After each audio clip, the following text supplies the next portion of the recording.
안녕하세요. 매일 새로운 사연을 전하는 읽어주는 사연 라디오입니다. 구독과 좋아요, 많은 공유 부탁드립니다. 오늘의 사연 시작하겠습니다. 안녕하세요. 다시 혼자가 되어버린 30대 여성입니다. 그리고 오늘은 어디 가서 말하자니 제 얼굴에 침 뱉기 같아 하지 못했던 제 이야기를 해보려고요. 사실 친정어머니가 살아계셨다면 어머니를 잡고 하소연이라도 했을 텐데. 아니 어쩌면 애시당초 이런 결혼은 하지 않았을지도 모르죠. 물론 제가 그렇다고 친정아버지를 탓하는 것은 아닙니다. 모든 건 결국 제 선택이었으니 감히 누굴 탓하겠어요. 다만 친정어머니가 계셨다면 길이 아닌 곳으로 가는 저를 한 번쯤 잡아주시지 않으셨을까 하는 아쉬움이 있는 게 사실이에요. 남편하고는 대학교 때부터 알고 지내던 사이였습니다.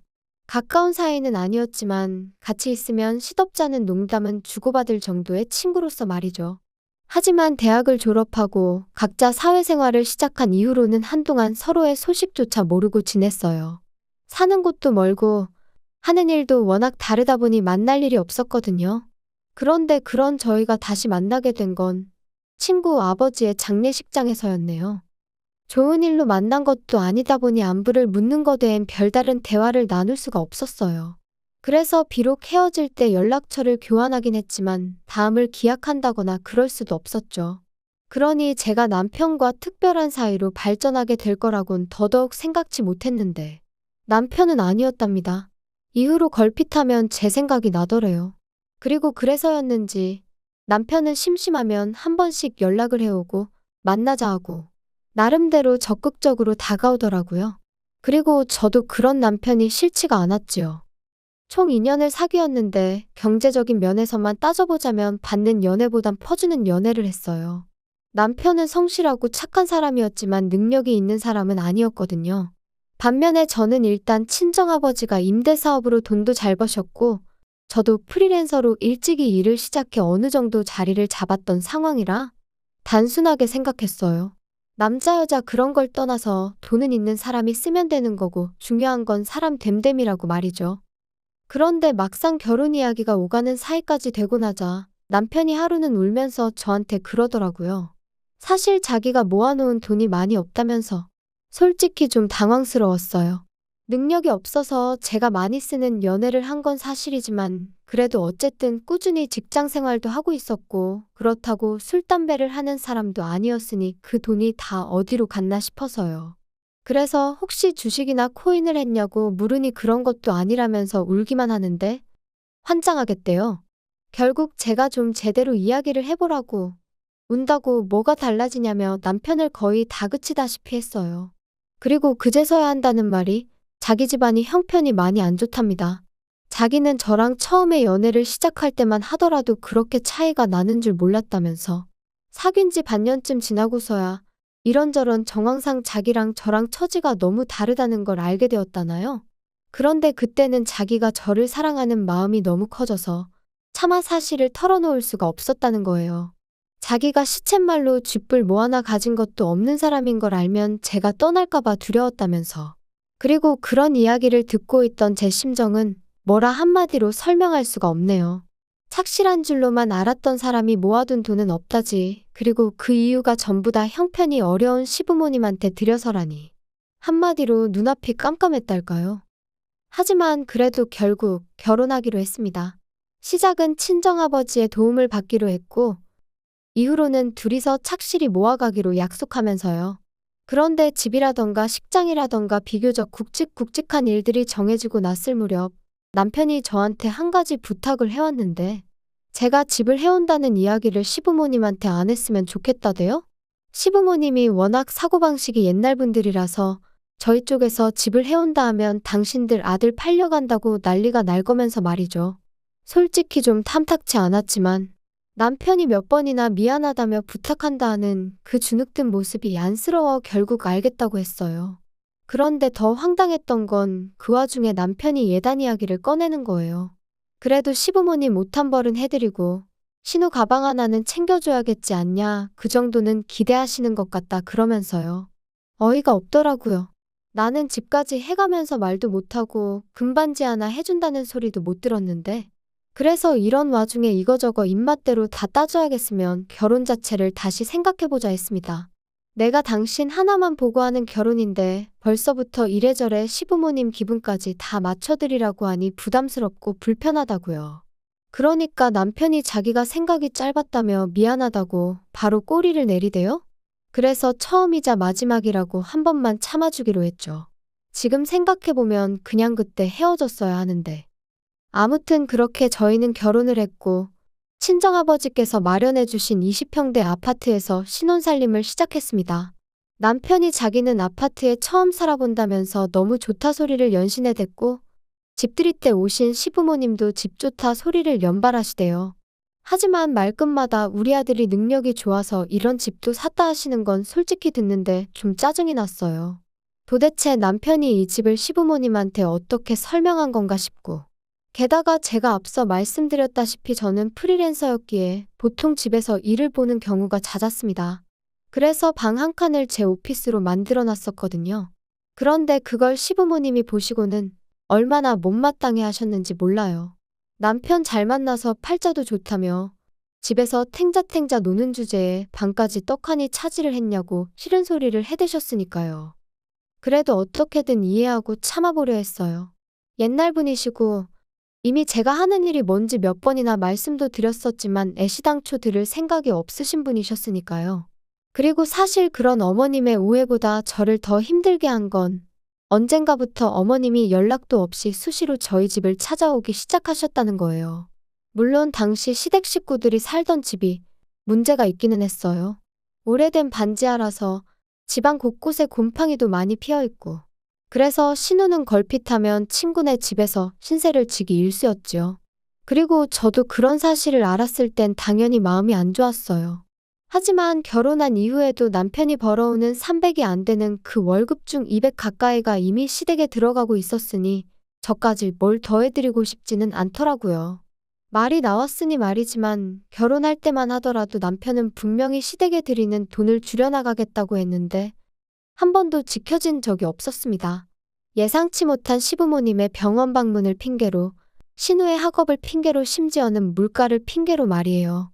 그리고 그럼에도 불구하고 저 단 한 번도 남편에게 그 일로 타박한 적 없습니다. 남편 속은 오죽하겠나 싶었으니까요. 아무튼 상황이 그렇다 보니 어머님은 걸핏하면 저희 집에 오시기를 좋아하셨어요. 말씀으로는 저희 집에 오면 해가 잘 들어서 머리도 맑아지고 건강해지는 기분이라나요? 하지만 문제는 도통 집에 가실 생각을 안 하셨다는 거지요. 그리고 여기서도 100번 양보해서 집에 안 가시는 거? 그럴 수 있다 쳐요. 그러면 좀 점잖이 계실 수는 없으셨던 걸까요? 제가 일하고 있다고 해도 온 집안을 들쑤시고 다니시는 분이셨습니다. 냉장고를 열어서 내 아들 뭐 해먹이나 보자 하시질 않나. 제 옷장을 열어서는 내 아들이 뼈 빠지게 벌어온 돈으로 이런 거 사 입냐. 그리고는 멋대로 제 화장품과 향수도 슬쩍 가져가시기 일쑤셨고요. 그러니 아무리 남편을 봐서 참아야지 하던 저도 점점 인내심의 한계를 느끼게 되대요. 그러다 결혼한 지 1년 좀 지났을 때였습니다. 어김없이 그날도 어머님이 오셨는데 그날은 신우까지 데리고 오셨더라고요. 그리고 저는 두 사람이 밖에 서 있는 걸 확인했지만 문을 열지 않았어요. 아니 정확히 말하자면 현관 비밀번호도 바꾸고 저도 집에 없는 척을 한 거죠.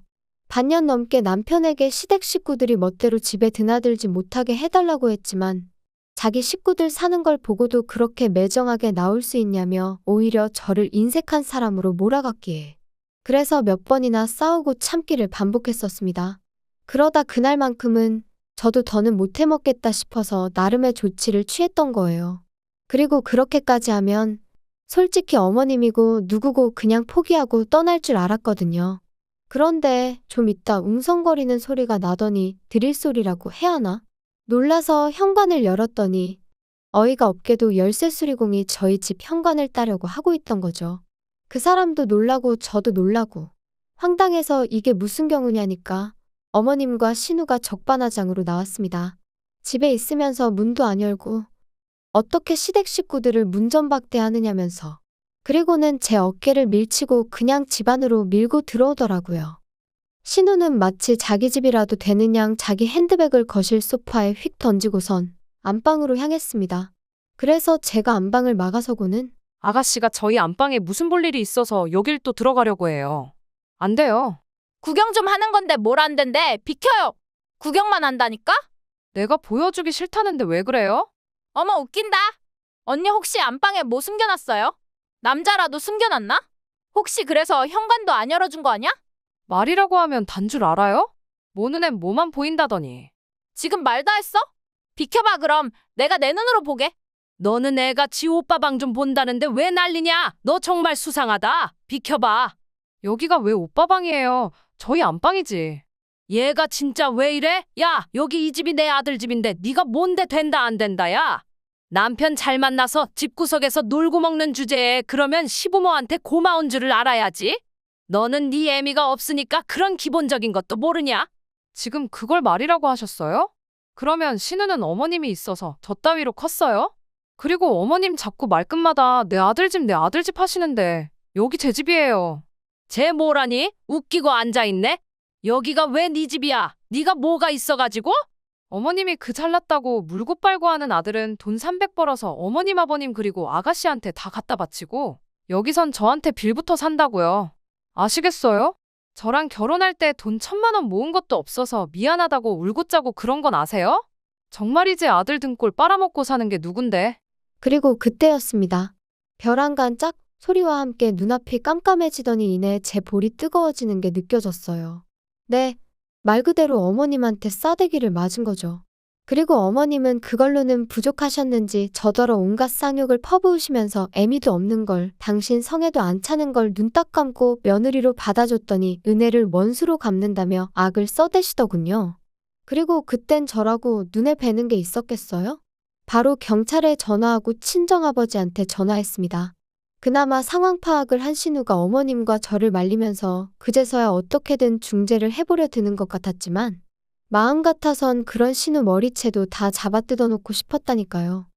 그리고 얼마 지나지 않아 경찰도 오고 친정아버지도 오시고 남편도 오고 제가 폭행으로 어머님을 신고하려 하자 경찰은 경찰대로 난감해하고 아무튼 아버지가 일단은 얘기부터 하자셔서 경찰만 돌려보냈어요. 그리고 저는 더는 이렇게는 못 산다고 남편더러 이혼하자 했습니다. 그리고 그런 제 앞에서 꼼짝도 못하는 남편을 보고서야 어머님도 신우도 제가 한 말이 괜한 소리가 아니라는 걸 깨달은 듯하대요. 하지만 그럼에도 불구하고 어머님은 저한테 미안하단 말은 한마디 안 하시고 그저 억울하다, 내 아들 불쌍하다. 저는 이혼을 원했지만 아버지가 저를 말리셨어요. 저희 남편이 잘못한 게 아니고 사돈이 실수를 한 거니 그냥 그쪽하고만 연을 끊어라. 남편하고는 잘 살아라 하시면서요. 그리고 남편에게는 다시는 이런 일이 없어야 할 거라며 처음이자 마지막으로 경고를 남기시대요. 사실 그간에도 제가 시부모님이나 신우로 속상한 일이 있으면 미주알 고주알까지는 아니어도 그냥 힘들다는 정도는 아버지한테 털어놓곤 했었는데 그때마다 아버지는 그래도 남편한테 싫은 소리는 한 번도 하신 적이 없으셨습니다. 장인이 사위한테 자꾸 싫은 소리 해봤자 저희 결혼 생활에 좋을 것도 없고 나중에 결정적일 때는 당신 말이 별로 효과가 없을 거라면서 말이에요. 그런데 그런 아버지께서 남편더러 조심하란 말씀을 하셨다는 건 정말 벼르고 계시단 뜻이었는데 멍청한 제 남편은 그걸 그렇게 알아듣질 못했던 모양입니다. 남편은 저에게 시부모님과는 왕래하지 않아도 좋다 했고 저는 그 말을 철석같이 믿었습니다. 그래서 남편과 결혼 생활을 이어가기로 했고요. 그런데 그 일이 있고 몇 달 뒤 아버님이 돌아가셨어요. 하루아침에 심장마비로 말이에요. 그리고 황망한 아버님의 죽음 앞에 그때만큼은 어머님에 대한 미움이고 뭐고 그런 개인적인 감정을 떠나 제 할 도리는 해야겠다 싶대요. 게다가 아버님이 돌아가시기 직전 신우는 신우대로 사귀는 남자랑 동거를 하기로 했다며 집을 나간 상황이었거든요. 그래서 어쩔 수 없이 자의반 타의반 어머님과의 왕래가 다시 시작되었습니다. 그런데 왜 사람은 하나를 주면 그 하나에 고마워하질 못하고 두 개를 세 개를 바라는 건지. 얼마나 살가운 만남은 아니었지만 한 달에 한 번 정도 만나 밥 먹고 이따금 통화 정도는 하는 정도였어요. 어머님은 아버님이 돌아가신 이후로 외롭다는 말을 입에 달고 사셨지만 그 외로움은 제가 채워드릴 수 있는 것이 아니었고 막말로 자식이 없으신 분도 아니고 남편 있지 신우 있지 제가 굳이 나서야 할 이유가 없었죠.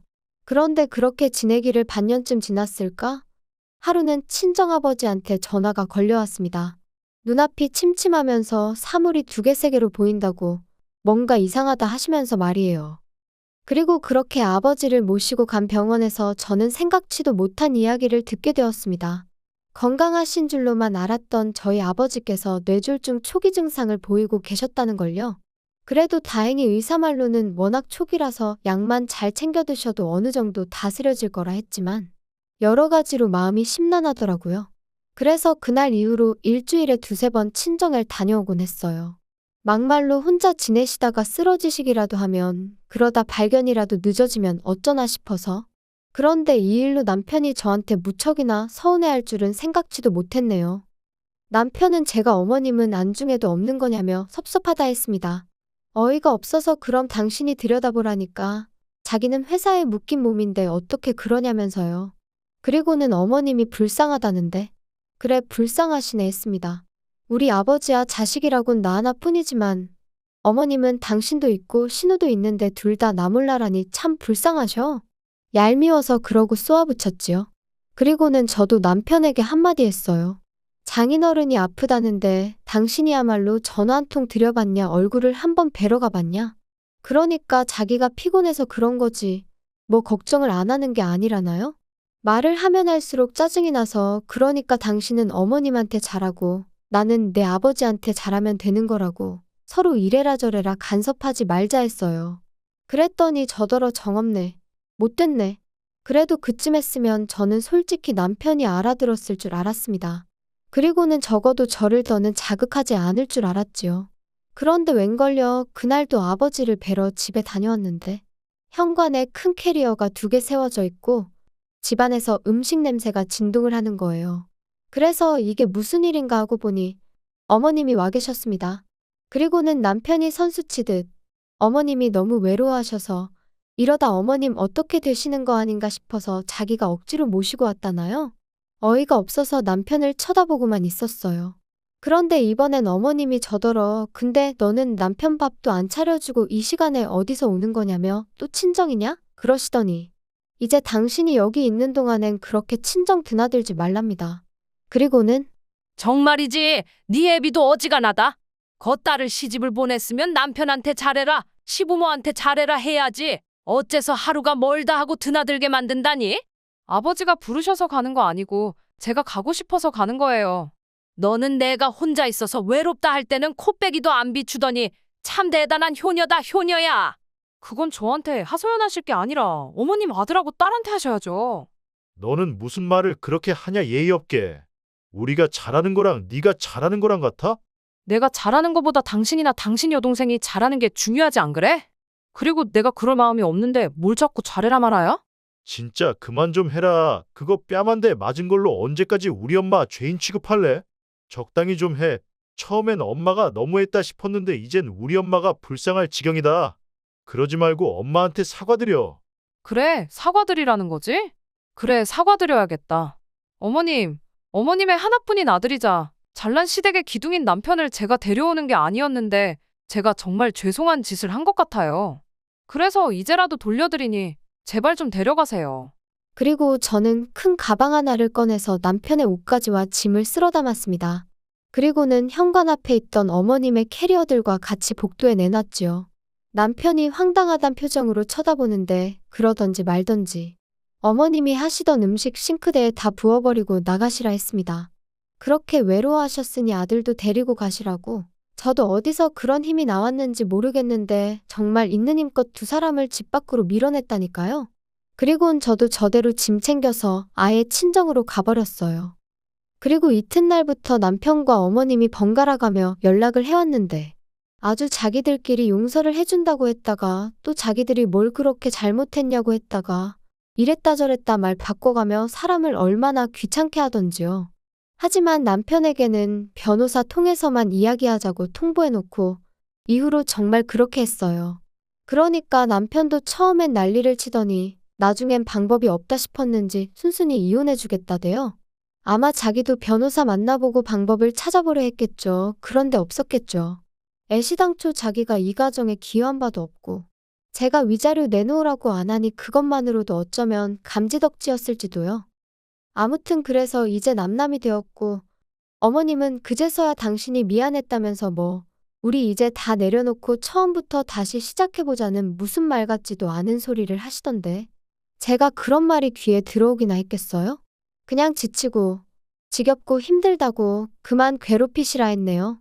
제가 내린 결정에 후회는 없습니다. 미련하리만치 남편을 품어주고 최선을 다했으니까요. 이제 이 글을 마지막으로 제 인생에서 남편이고 시댁 식구들이고 제 기억 속에서 날려버릴 겁니다. 긴 이야기 들어주셔서 감사합니다. 오늘의 사연은 여기까지입니다. 구독과 좋아요, 알람 설정해주시면 앞으로 더 좋은 사연으로 찾아오겠습니다. 감사합니다.